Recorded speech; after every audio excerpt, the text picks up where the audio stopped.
Assalamualaikum warahmatullahi wabarakatuh. Perkenalkan, nama saya Fia Berlanti Amudriati dengan akhiran NIM 179. Di sini saya ingin menjelaskan sedikit mengenai aspek-aspek resiliensi dalam setting komunitas. Nah, yang pertama ini ada pengertian resiliensi. Menurut Goldberg pada tahun 1997, resiliensi adalah kemampuan individu untuk menilai, mengatasi, meningkatkan atau mengubah dirinya dari keterpurukan. Yang mana ini itu berarti bahwa kemampuan seseorang untuk bangkit lagi setelah mengalami masalah. Seperti contoh ketika orang mengalami kehilangan pekerjaan ataupun kehilangan jabatan, tapi orang tersebut tetap semangat untuk mencari peluang lain dan untuk belajar hal baru untuk mengatasi keterpurukan tersebut.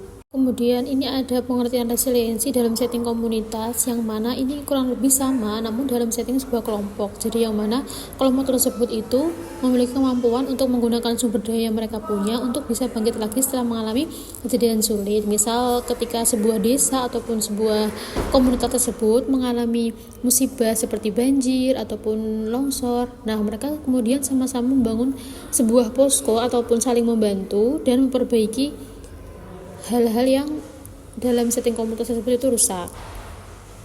Kemudian ada aspek resiliensi dalam individu, yang mana ini adalah hal-hal yang dapat membangun resiliensi dalam diri individu. Yang pertama ada pengaturan emosi, yang mana individu itu mampu tenang walaupun dalam situasi yang tertekan, seperti ketika mengalami tekanan ataupun mengalami berita ataupun sedang menimpa masalah. Individu tersebut tetap tenang, bukan langsung meledak-ledak ataupun meluapkan emosinya secara meledak-ledak. Kemudian yang kedua ada kontrol impuls, yang mana individu tersebut mampu menahan dorongan atau emosi yang tiba-tiba ada.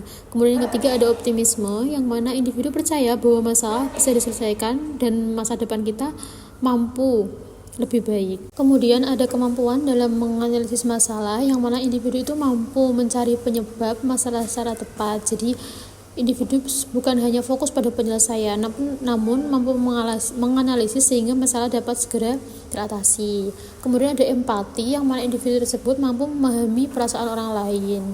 Kemudian ada self-efficacy, yang mana individu tersebut memiliki keyakinan penuh bahwa dirinya bisa menyelesaikan sebuah permasalahan.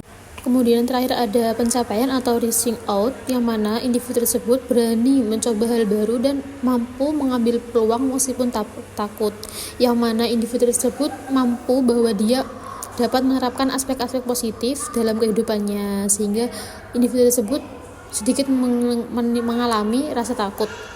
Oke, next di sini ada aspek-aspek resiliensi dalam setting komunitas, yang mana hal ini adalah sebuah hal yang membangun resiliensi dalam setting komunitas. Yang pertama, dukungan sosial, yaitu rasa saling percaya, saling bantu dan gotong royong antar anggota komunitas. Jadi, misal ada sebuah masalah, komunitas tersebut memiliki rasa saling percaya dan saling membantu sehingga masalah tersebut mampu teratasi dengan baik.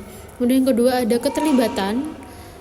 Dan ada keterlibatan komunitas, yang mana warga aktif ikut memutuskan dan menyelesaikan masalah secara bersama. Kemudian ada kepemimpinan, yang mana ada seorang pemimpin yang mampu mengatur dan mengkoordinir sehingga menjadikan sebuah kegiatan ataupun masalah itu dapat terkoordinasi ataupun terselesaikan. Kemudian ada pembelajaran kolektif, yang mana komunitas tersebut mampu belajar dari pengalaman sebelumnya untuk mencegah masalah yang sama. Kemudian yang terakhir ada relasi, yang mana komunitas tersebut memiliki hubungan baik dengan pemerintah.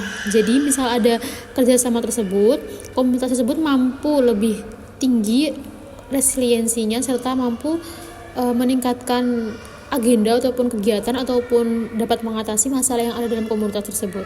Ini yang terakhir ada Unity of Science dari surah Al-Baqarah ayat 155 sampai 156. Walanabluwannakum bisyai'im minal khawfi wal ju'i wa naqsin minal amwali wal anfusi wath thamarat wa basyirish shabirin.